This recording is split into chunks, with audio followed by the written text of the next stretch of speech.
how do you feel being a woman or non-binary manager in a pretty massively dominated male scene that we have here in Glasgow? So I saw, sorry, I'll speak on this just as it popped like straight up to my head.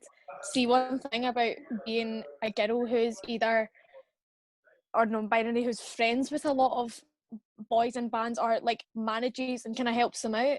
See if I'm like, for example, I've been to gigs like backstage like with Slix, like helping them with their stuff and all that, and people were almost looking at me as if I'm some sort of groupie because I'm a girl. Are you the girlfriend of the band? Going, always. Yeah, that's always what time. it is. It's never like if it was an old, sorry, it's just like if it was an older guy walking in or just a guy in general, they'd be like, oh, that's obviously their manager, that's what they're doing. But when I walked in, and even promoters sometimes are like, who are you? And I was like, oh well, I'm just like helping out the band, like I help out with like the management side of it. And they're just like, oh, okay. Well, oh, good and for just you, sort of like there's like no, I don't think that quite gets into people's heads, because people just think that you're there to get with the boys that are there, or like you're just in it to look like that girl that goes around with all the bands, when in fact you're actually there helping them. But people just don't like to think that way. They just think, oh well, that's just a girlfriend of the band, like that's just what they're doing, it's rather than such a actually constant thing, man. helping them. Like there have been gigs where I've done everything, like I've organized it, I've set up everything, I've been the point of contact. I'll show up before the band and they're just like, oh, you waiting for your boyfriend? Like fuck you, man. Like it's always with promoting gigs. I always find that when you've got one, it's like me and Charlie put on a gig and it's two girls, and we're two girls sitting downstairs at the venue, and they're kind of like looking at you funny as if, why are these two wee lassies, like two really young girls, just sitting in somewhere that they're not meant to be? So it's almost like you've got to have the right to be there as well. Almost like you're a kind of outsider kind of thing. I feel like you have to work so much harder to prove yourself, to actually like make people take you seriously. Like they just tend to underestimate you instantly, and it's very frustrating actually. But like the only thing you can do is just keep working and keep taking it seriously. I feel because like as Aimee was saying with sorry, Libby, carry on. No, you go. Go ahead, Hannah. No, it's just like as Aimee was saying about like promoting gigs, like I've promoted a few gigs as well myself, and it's that even from management and promotion, just like women in like are the, like for me especially, like going into gigs and promoting and stuff like that, and I'm going downstairs in a local venue and it's someone like, are you okay? Like, why are you here? And I'm like, I'm promoting what's on tonight. Like, toilets are that way. Helping out the bands. Yeah, exactly. Like, it's always, I still even find it with some like local venues as well. It's very, it just does make you work a lot harder, want it a lot more. Like, you need to prove yourself so much more. Like, if you do one mistake, that's you. They're like, oh, that's just because they did it. Absolutely.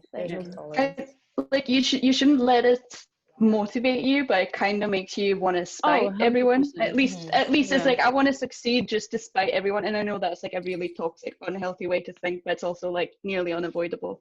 You're allowed to feel vindicated though. There've definitely been times with like even like label heads that will like, they'll talk to you in a way that no one would ever talk to anyone in the band or like a male manager. So like there was one label and he's like, oh, you know, like Libby, like, you know, maybe I'll get you a job at the label because, you know, you don't realize it's a very like dangerous scene. And it's like, we as women know more, like better than anyone, you know.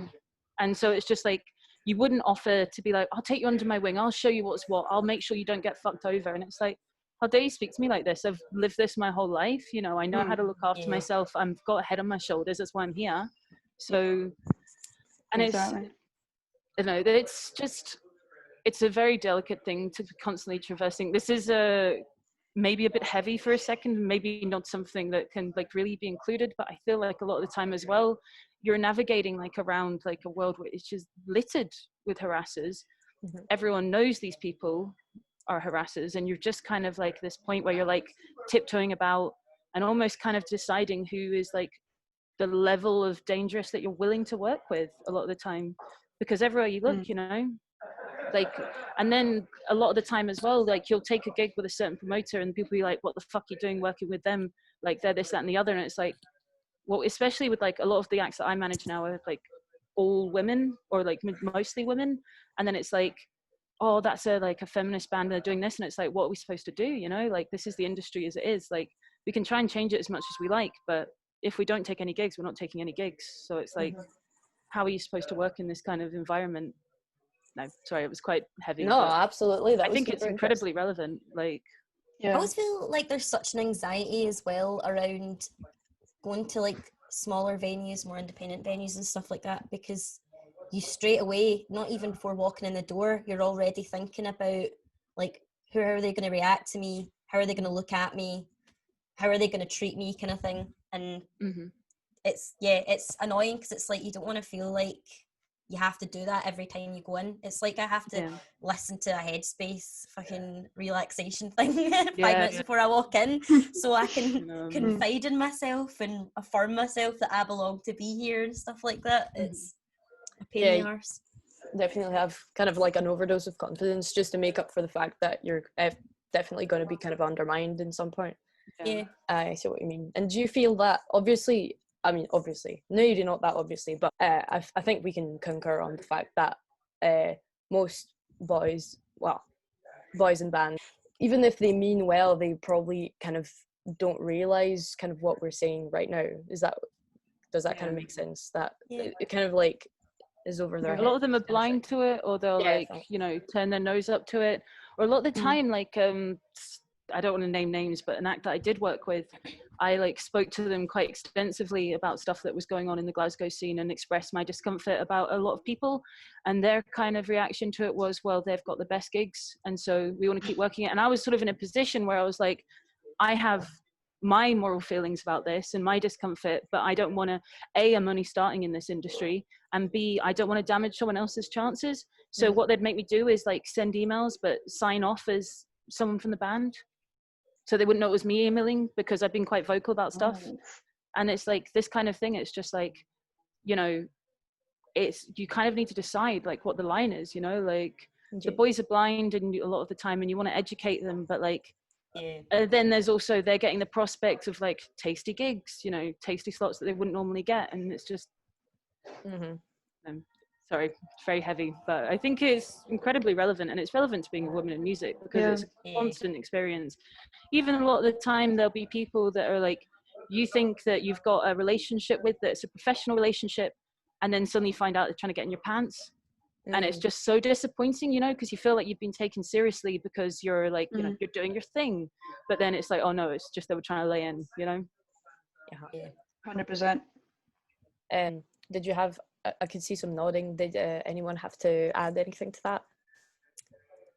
I don't know if it's like adding on to that, but I just feel like what's really made me quite humble is like the boys that I work with are quite open to hearing like about this kind of stuff, and if they know that I'm uncomfortable, like they in turn will be like, right, well, we'll not do that then. I know obviously it's not really always up to what I have to say, but I know that they like to know that my comfort comes first, which is nice. So I hope that in turn can then help other people to do the same thing. Or definitely, that's definitely. They're good boys. I fucking love Moskow Mule, man. They're darlings. Angels.